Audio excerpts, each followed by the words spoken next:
Mayong hapon, aniya na ang Butuan On News Update sa butungan sa Public Information Office. Nahatagan sa Centenarian Certificate Award o cash incentive ang usa ka 100 years old nga lola nga taga Barangay Libertad ning syudad miaging semana. Gidawat ni Lola Severa Kahoy ang certificate gikan sa lokal nga pangamhanan sa Butuan o Department of Social Welfare and Development.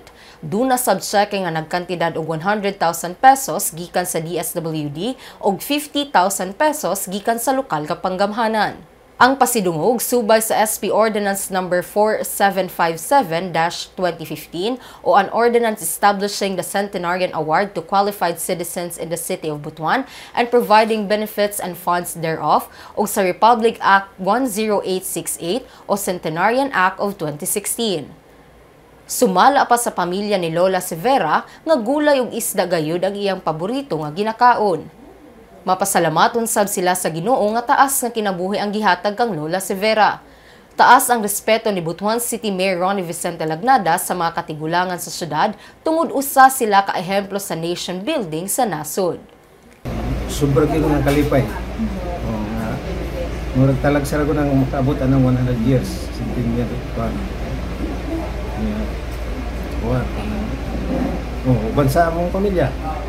Among gibati kalipay gyud kaabot siya na. Sa tanan no sa atong naay mga amahan o rinahan nga medyo edad-edaran na ang atong isa nga among katambag nga ato lang atimanon.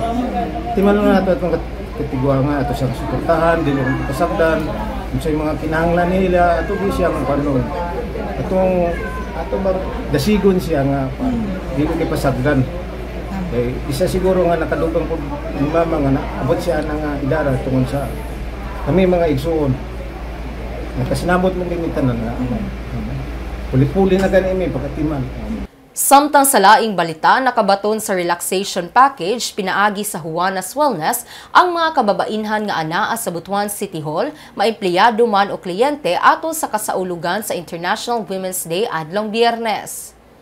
Gitanyag ang libre nga manicure, pedicure, haircut, massage, make-up ug ibot sa gipon.